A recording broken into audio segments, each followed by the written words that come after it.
Well, hello again, everyone, and welcome to our next webcast that we're bringing you from Travel Weekly as part of our Roadmap to Recovery series. And I'm delighted this morning to be joined by Brian Young, who is the UK and European Managing Director of G Adventures, and also the Chairman of ATAS, which is the Association of Touring and Adventure Suppliers. We've also got Gemma Antrobus, who is the owner of Haslemere Travel. And last but not least, we have Paul Charles, who is the Chief Executive of the PC Agency. So welcome, everyone. Thank you for joining us. We brought you together really to discuss this week's news for the travel industry, which has been, I guess, fairly significant. We heard about an establishment by the government of a global travel task force. Paul, I'm going to come to you first. Before we leap into how we feel about it, could you just explain what this task force is? Yes, this is hopefully a task force of talent from the travel sector, but also the health sector. So the task force being set up by both the Transport Secretary Grant Shapps and Matt Hancock, the Health Secretary, with the aim of reporting very quickly back to the Prime Minister within 3 weeks, by the beginning of November, to report back on how essentially travel should be opened up. So I take that as a positive. This is a task force, as I say, hopefully, when we know the makeup of it, of extreme talent. And I think that's really good for the sector, because actually, for once, we'll have people who hopefully know what they're talking about, advising senior ministers and the Prime Minister on the next steps. And the remit of that task force is very much around quarantine and testing.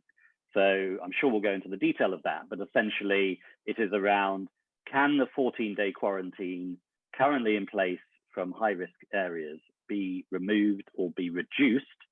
And also, can the testing procedure be introduced in the UK, which is seamless, which is effective, and which once and for all puts paid to the debate that has been raging, obviously, since April or May around what we should be doing compared with other countries. Okay, all right. Now you mentioned there it's a group of real talent. You said it would be medical people, obviously the government, and then you said travel people. I mean, Brian, if I come to you, I know we don't know exactly who's on it yet, but who should be on it in your view? I think various associations, heads of associations need to be involved in that.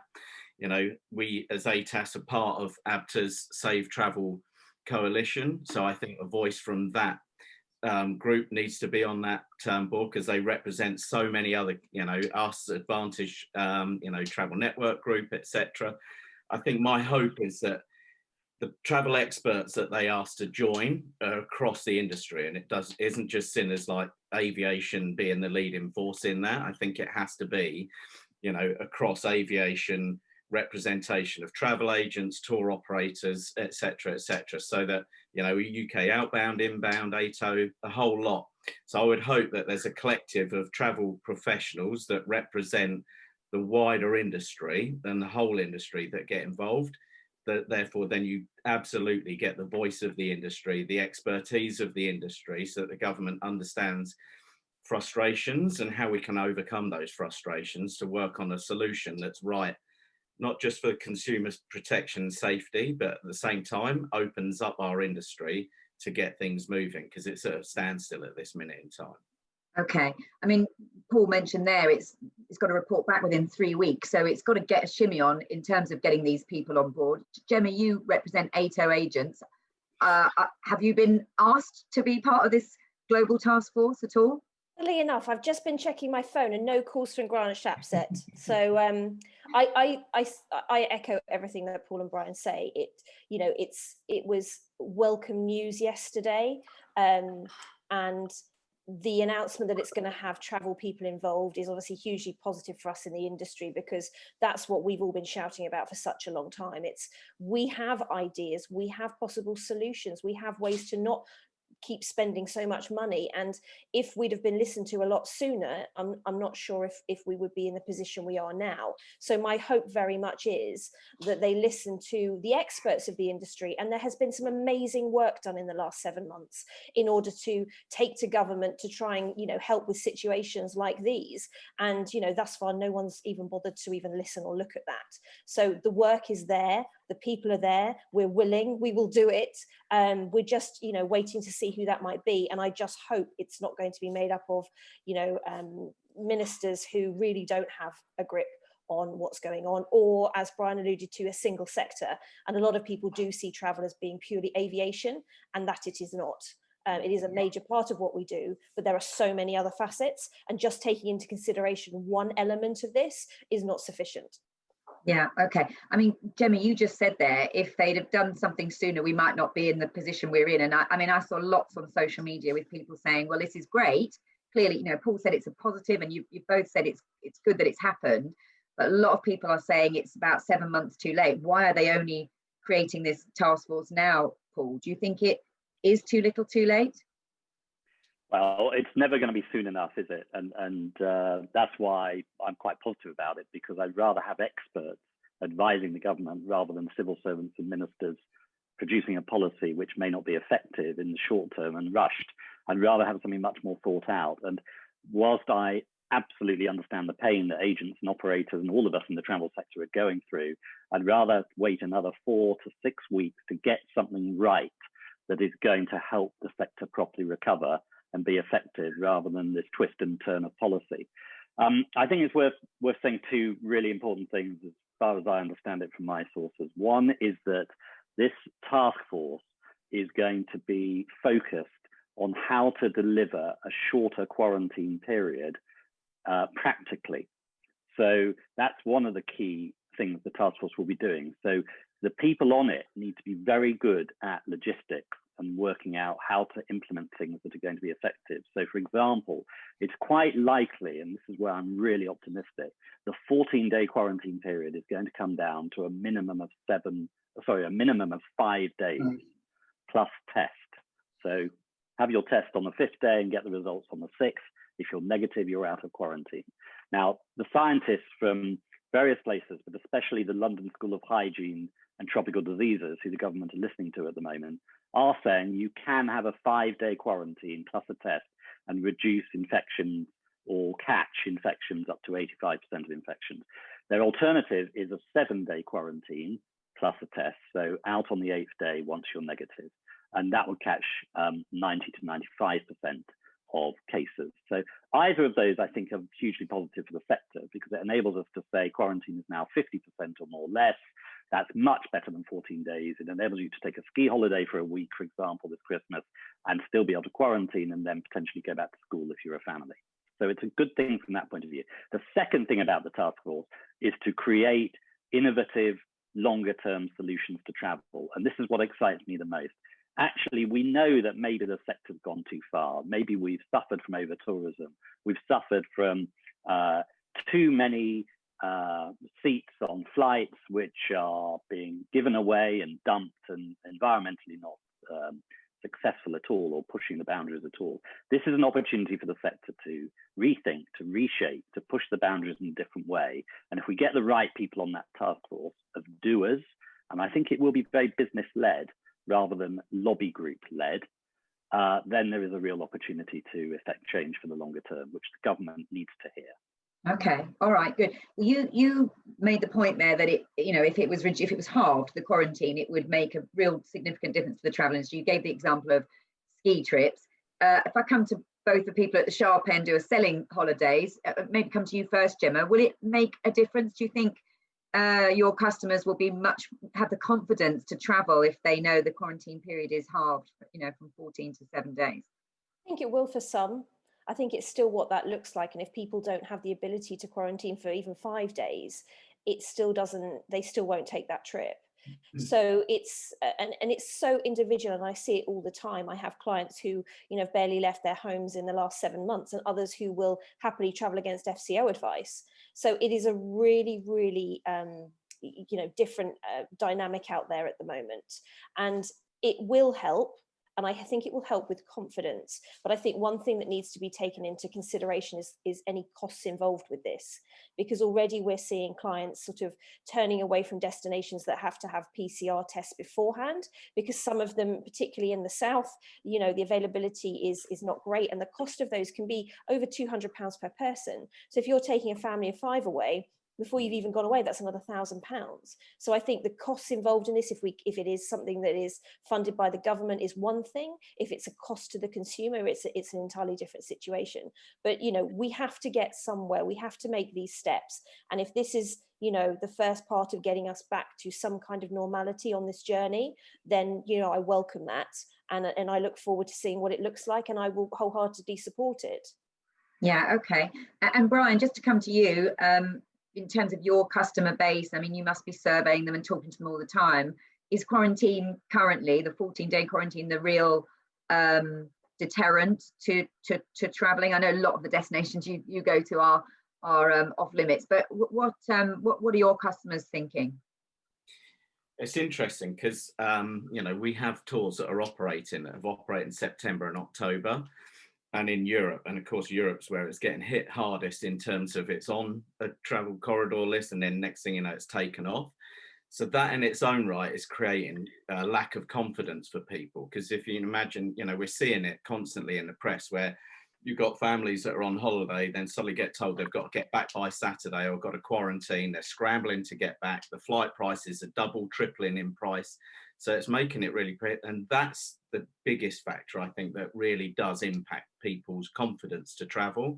And this is why I'm excited about this, because I think actually if we can get this done properly and effectively, it will give people confidence that, you know, I can still travel and I'm not going to end up halfway through my holiday getting told I've got to get back by a certain time on a certain day, if we can get this through properly. So I think that's really fundamental in terms of consumer confidence, knowing that I can travel. I haven't got the threat of that hanging over me constantly on a Thursday. And then at the same time, what we found is when we've spoken to some of our customers and said, look, the travel corridors come into play, you're about to travel, but it does mean that you're going to have to quarantine on return. We're quite fortunate. We have a lot of our travelers are happy to self-isolate because they're just in a situation where they can do and have continued to travel. But I do definitely think, you know, it's very different for everybody in their situation, but the key is to get this down. You know, the smaller amount of time that we can get the quarantine on return down, the better. And to Paul's point, I think it is absolutely fundamental that business leaders are involved in this discussion, because I do worry that government, you know, gets caught up in red tape. And to be fair to them, they have a myriad of other things that are on their plate. This is just one thing in amongst God knows how much other stuff they're having to deal with currently. And actually, I think business leaders are the right people because, you know, naturally, we run a business, the private sector is well placed for this. I think operationally, we can come together and make things move much, much quicker, cut through red tape, create the right solutions that are in play alongside government. But I think it's private sector that needs to come into this and actually work with the government and find the solutions. And we already are. American Airlines looking at, you know, working with governments on testing pre-flight. You've also got Air Canada have come out with some stuff. Clear also looking, you know, with the cruise lines. So there is definitely the ability and the desire, clearly the desire, because it affects so much of our industry. So this is where it's going to be really important for me, is like, get business leaders involved, speak to our industry, let us help find the solutions and create the right environment to make this work. And I think we definitely can do it, but we just got to get that voice around the table and actually give the onus on us to help create the solution and put it into play. I have a clear message for lobby groups that think they're going to be on this task force. They're not. The government is not listening to lobby groups. This is a government, as I've said before on a Travel Weekly podcast, that has an 80-seat majority. It listens to its own MPs, but it doesn't need to listen to lobby groups. And this is how the world has changed under this government compared with previous governments. The people on this task force are going to be real business leaders, women and men, hopefully across the board, who have extreme experience of getting things done. So for example, the government used, whether you agree with her or not, Dido Harding to bring in the test and trace scheme. And I think we probably all agree it hasn't been the biggest success, but they used Dido Harding's business expertise to help set up the structure of that scheme. Now, whether it's been successful or not. Sorry, I was going to say, have you got any inkling of who will, you know, you keep saying business leaders. I mean, you know, the likes of John Holland-Cade from Heathrow, or, you know, chief executive of TUI, or who are they going to, you know, are we going to be confident that they're going to have people like Brian saying, who absolutely know how to run a business and who understand how the travel industry works, and not just airlines? Well, I hope so. I'm confident they will, based on my discussions with senior sources. And they want people who know, for example, how to practically implement a 5-day quarantine and then a day 6 test. Where do you do that test? How's it done? Which private facility is used? How do you tell people where they can go? These are the practicalities that they need. And so they need business people who know how to implement those sorts of solutions in business. And I think you're going to see an airport boss, an airline boss, a cruise line boss, a tour operator, a travel agent, possibly independent consultant, all those sorts of groups who represent, as we've been talking about, different genres of the sector. I've not been asked, and I'm sure I won't be asked. There are far more talented people than me who should be on this panel. And no, it's just because you just said an independent consultant, and let's be honest, you have been doing a lot of consulting on this whole issue. Well, it needs someone that's got a broad overview and a detailed overview of the whole sector, ranging from tourism boards to cruise lines, etc. And there are a few people out there that can do that, and I hope they take on board that expertise. Okay. But that's the sort of grouping I think they're going to have, rather than the lobby groups who, whilst some of them do a very good job, they really are not at the sharp end of delivering, as Brian or Gemma are. Okay. I might pick that up in a minute if we've got time, but just before we move on, and I know you're not a scientist or Paul, so I don't want to put too much pressure on you, but Brian makes the point that there are solutions out there. Airlines are coming up with testing, and other countries have done it. What is the delay? Why does the UK seem to be so behind on this? Is it because there are just so many evolutions of different types of testing, and we know this, the science is changing and everyone's learning all the time, but there's PCR testing, there's antigen testing, and there's one at 5 days, one at 7 days. What is the hold up of us finding a really solid, effective testing regime that would work? Well, the key reason is that the health hawks in the government, especially Chris Whitty and Matt Hancock, don't want people to travel. That's the key reason. They've had a strategy over the last few months, which has been, we need people to, as far as possible, stay in the UK. We don't want to encourage the virus with people traveling abroad or coming in as visitors. And therefore, they haven't incentivized people to travel. And that has been the hallmark of this policy. That's why we're in the position we are. It's a very different strategy to many other governments. But now what you're seeing in other governments around the world is actually don't travel policies. And if there's one thing that Trump did early on, it was, of course, the travel ban to the US. So he did stop people traveling as well. So that's been the hallmark of their policy rather than the technology. But equally, the technology itself has not been accurate enough and stable enough to be able to introduce a testing system. That's now changing, with saliva tests about to be licensed later in October. That's going to bring the cost down of tests to 38 euros, 40 euros. For people that don't understand, previously it was a swab up the nose, back of the throat. Now it's going to be a much simpler, quicker test on saliva, and that's close to being possible. That's right, and therefore it makes more innovative solutions like shorter quarantine much more possible. One thing's clear: there won't be testing at the airport on arrival. It doesn't actually really make sense. Why would you hold up people coming off a plane, off a Eurostar, at the terminal, keep them there for another 2 hours until they get their results, and then send them home? Doesn't make any sense at all. Best to get them off straight back to their homes or hotels if they're visitors, and then take one single test 5, 6, 7 days later. All right, I'm going to come to you, Gemma, because as Paul was talking there about the fact that the medical experts are not wanting people to travel, you were shaking your head, I imagine, because that is absolutely a policy that harms business. So I mean, and I think obviously it's nothing that we don't know. I think we all deep down know that, and nobody in travel wants to put people's health at risk. And I think there's a very mixed message there, that whilst we're all trying to save our industry and save our business, it's for sake of people getting sick, and that so isn't true. What we've all been shouting for at the same time as this is a sector-specific support. And that is what we haven't had. And what the government should have done, as soon as they made that decision that nobody should travel, with that has to come support. So, you know, as they did for restaurants, when nobody was going to them, they put in massive support with their Eat Out to Help Out, which I don't know how successful that was. I don't run a restaurant or a pub, but I'm sure it helped, certainly for that month. Now, obviously, with the new restrictions on closing at 10 o'clock, it seems to have backfired somewhat. And now with the potential talking of closing all eateries and overnight stays, I mean, it's just unthinkable. But this is what has to happen. It's hand in glove. It's, if you make one decision to limit what people can do, you have to support it with something specific to that sector. And that is what we have all been lacking, and is now the reason why so many redundancies are happening and so many viable travel businesses are failing. I think everyone will agree with you, Gemma, but it sounds from what Paul's saying is that they're not going to listen to lobbying or lobbying groups at all, whether it's, I mean, obviously there's the 5 points as Brian pointed out from ABTA's Save Future Travel, is, you know, all around sector specific support, APD holidays, etc. But it sounds like they're not going to listen to from what you're saying, Paul. You don't think that, you know, that dual thing of taking away with one hand but giving with the other that Gemma's talking about, that's not going to come. They're not listening to lobby groups that traditionally might have been successful with previous governments. I can tell you the change of strategy under Dominic Cummings and this government.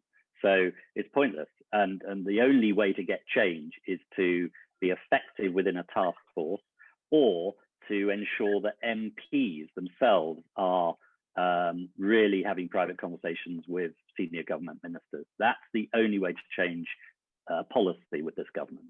Okay. And that's really interesting you say that, Paul, because my MP for our business is Jeremy Hunt, and I had regular communications with him through the last 7 months. I actually have a Zoom call with him this afternoon, and it has always been, since an email back in June, that he was pushing for sector-specific support on behalf of our sector and obviously the businesses within his constituency. And it just, for inside the government to be pushing this, as you've just said, is the only way of getting it done. It still doesn't seem to be enough, which is just so frustrating, because it seems that there are people that understand and get it. It's just not those top level people that are making those decisions. I think the government, interested to see what Brian thinks on this actually, but the government would say that they are supporting the sector indirectly through furlough, through loan schemes, C-bills, buyback, the other loan schemes, etc. And so that's their argument, that they are supporting the sector. But absolutely, how many jobs have to go, how many businesses have to disappear within the travel sector before Rishi Sunak stands up and delivers a sector-specific scheme? He's reluctant to do it because he doesn't really want to help any particular sector. But as you say, Eat Out to Help Out was an interesting one. It is now backfiring, of course. Well, Paul said it'd be interesting to know your view, Brian. Let's bring you in. What do you think on this and the job? I mean, we've had more companies failing this week. We've had travel agencies having to either close or sell out to other people. I know of more that are coming down the line. So what do you think? I think it's quite telling that this morning on Sky News that there's an article saying that, Rishi Sunak is going to have to announce either an extension to the furlough scheme or something very similar, specifically for the hospitality industry, where they're having to shut pubs and restaurants down due to lockdown. So they clearly can do it, and they're looking like they're going to have to do it for some of these areas within the UK, where they're going to impose, as of Monday, much stricter lockdown on people. So, and I think travel, they have to start listening. Travel's been in lockdown for about 8 months in retrospective, and the key bit here is I do think there's two things here. There's like the government task force that's set up there for a specific reason, and I think it requires business leaders to help work through a solution to bring that to the table to help the industry. But at the same time, we have to keep pushing the government to support the travel industry, because until that actual task force gets into play and actually things start to happen to relieve some of the constraint on the travel industry, nothing's going to change. So we have to force change, and therefore we do have to keep talking. And the key bit for me is, we need everybody talking to their local MP. you know, to understand, because the local MP is only interested in their local constituency at the end of the day. And therefore, that's why it's so compelling that, you know, people need to be in touch, talk through, you know, the issues that they're going through as a business.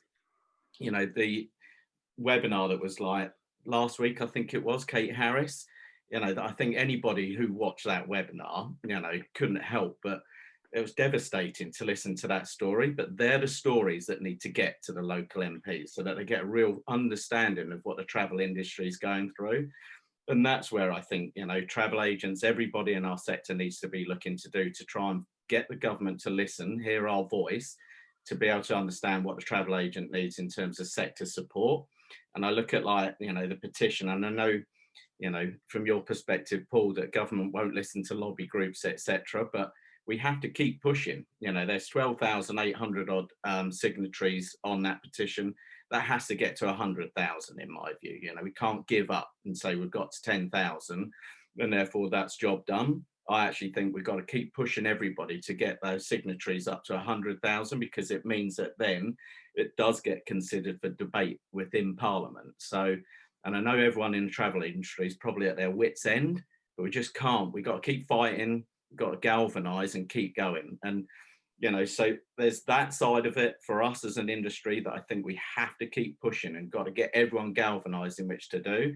And there's this side of it is where there's a potential solution that will give customers confidence. And to Paul's point, we need, you know, business leaders in there to help craft, shape and bring that operationally to benefit our industry and open up the economy for travel. Okay, let's just look at one chink of light that we saw last night. We had some of the Greek islands given back their corridors. I mean, I guess that's good news, although I did see some tweets saying, well, there's only 3 weeks left of the summer. It's like so pointless, really. Paul, I mean, is it an indicator that, you know, there's hope for more corridors being given back to other countries, or what's your view? Yeah, I mean, it is obviously very late in the season, but at least some of the islands are back on the corridor list. I think there's been a change of tack, actually, by the Joint Biosecurity Centre that is now realising there's no point in adding more countries to the quarantine list because they have much lower rates of infection than we do here in the UK, and the numbers here continue to rise, sadly. So there's no point in adding countries when they're so much lower than we are. And I hope that then means they might actually release more countries going forward, especially countries in Africa. I mean, Africa as a whole is not on the corridor list in any way whatsoever. No country in Africa, which doesn't make sense at all. So there needs to be a change of tack. I hope we saw a bit of it last night with the latest review. And it's certainly something I'm going to be pushing on next week to see more countries added and given their corridors back. So yes, I think it could be, ironically, because of our own infection levels being so high. And Gemma, does it make any difference for you the last 3 weeks? I mean, are you going to be... No, it doesn't really make much difference at all, to be honest. It's not the best 3 weeks to be going to, you know, Greece. The season's over. Most of the islands that have already been affected have kind of gone into shutdown. So, you know, they're in a situation where most bars and restaurants and go. So, to be honest, clients wouldn't have the same experience that they would have if they went in, you know, a normal summer time. But I do agree with Paul that it's really positive. We have to take any positivity we can out of anything that comes along. And those are the things that I will be talking to my clients about when I communicate with them this week. It's that it doesn't matter how small it is, I will take that opportunity to tell them all about it. Yeah. And for me, the other one that really worried me was Italy coming off that, you know, putting on the no-go list. And it really did worry me, because that is at least a destination that we can continue to sell the cities for a little bit longer. And the new testing, which we think is going to be on arrival and we think is going to be in the airport and for free, which is good, and, you know, results within 30 minutes to an hour. That won't derail then any October half-term business that we have going to Italy, or possibly even further on and looking at, you know, forward to November and December. So, you know, I agree with Paul. These are very positive things to come out of it. We have to take that, as small as it is, we have to take it, and just hope that that's what continues to come. And, you know, as I talk to many clients and say, actually, it's probably safer for your health to be in a foreign country right now rather than be here. You know, so, you know, take from that what you want, get on a plane and go on holiday. But yeah, I think it's a step in the right direction, and long may that continue. Okay, but I mean, okay, so Gemma's saying that actually the extra restrictions, or the, you know, the rules that Italy is imposing on British arrivals are not going to derail that business because it's quite quick and all the rest of it. But what are other countries thinking about us, Paul? Because you said our rate is rising quite quickly now. It's very concerning. So, you know, although Italy's restrictions aren't too harsh, could we see other countries just not wanting to have Brits at all? I fear actually that Italy's new restrictions might put off people because they're confusing at the moment, and people are hearing stories about British citizens having to quarantine for 2 weeks, 3 weeks if found positive on arrival. So I think Italy's got a bit more work to do on reassuring those who are planning to go about what the measures are. Equally, you can easily book a private test on arrival in Rome, for example, for €20, and you get your results within 2 hours and you're out of quarantine. So there are ways around it. I think we're going to see other countries sadly tighten up on the UK simply because the infections are so much worse. You're already seeing Germany tightening up this week. If you're coming from Northern England, going into Germany and needed negative test results, for example. You're seeing Norway tighten up. Finland's not sure about whether it's going to go ahead with its opening in November for 3 days, the 72-hour rule. So you are going to see, sadly, it tighten. And this is why this task force has got to itself look more widely than just UK arrivals. It's got to look at the whole chain of travel now, because so many things have changed since March. Now is the opportunity to revisit all of this and go, how do we get the cycle of travel moving effectively and seamlessly whilst being safe? How do we create safe zones between departure lounge and arrivals? How do we create a safe testing environment once you get back home? The whole cycle's got to be looked at. And that's why, sadly, the next few weeks are going to be tough because we're living with this myriad and patchwork of rules and changes. But longer term, end of November onwards, I'm hopeful that task force can come up with something that makes travel easier around all the restrictions that exist. And just finally then, because I'm conscious of time for everyone, but does that give you hope that we may get some winter business? Because that's, you know, people are very concerned about the Canaries not being on the list. And of course, there's lots of other winter destinations, but, you know, people are nervous at the moment. They're kind of saying, well, we lost summer completely. We thought we might get something in winter, but now we're worried that winter's going to be a washout. So do you think that this task force and it reporting back at the start of November will be in time to give the industry something of a winter?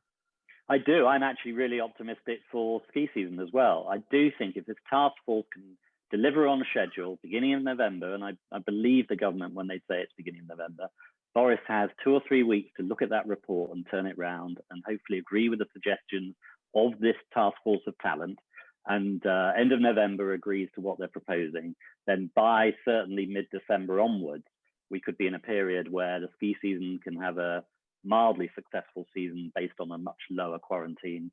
The winter resorts and destinations can benefit as a result, and we can open up travel much more. I think there is a willingness in government to open up travel with the right measures and safety measures placed around it. Those measures don't exist at the moment. So if this task force can produce them, then we're in for a more positive winter period than people might think at the moment. Sadly, the real change is not going to be till March, April next year, and that's only if we get a vaccine. Absolutely. Okay. Well, that's another. I think there's another whole webcast in that, Paul. We'll come on to 2021. But just finally, from Brian and Gemma, are you hopeful that you'll get? Because you probably get holiday, but you know, Christmas, New Year business, and you know, are you hopeful you'll get? And ski, I guess, as well, that Paul's saying. Are you hopeful for the winter or the latter half of it? Yeah, no, listen, I'm with Paul. You know, this is a positive move for our industry. You know, whether it's too late or, you know, it's a long time in coming, we've got to just take what we've got. And this is, if we can get this right, it could actually get us back on track. to some form, and it can open up our winter and beyond. And that's the most important bit here, is like, if we can get sensible solution in play that gives everyone confidence, then that's the most important bit. And then the corridors can open up. We can use this as the framework in which, and actually then create consumer confidence in which to travel, because people will travel. You know, we've got people that we've had to phone up yesterday and tell them, you've got to get out and get a test now because you're going to Italy and you've got to get it done in 72 hours. They've all gone and got their tests done, as hard as it has been for some of those to get it in the south of England, to your point. So they want to go, but they do, you know, at the same time, it's got to be done in a safe environment. And we've got to create that environment to give customers confidence and get our industry back on track. All right, and Gemma, just you can have the last word.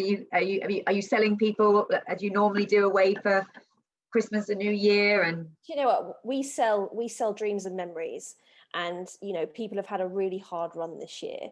There is an appetite for travel at the moment with all the restrictions that are in place. If we start to find a way forward, and like Brian and Paul have both said, this is hugely positive, is a positive step forward to creating that confidence and that longevity in travel.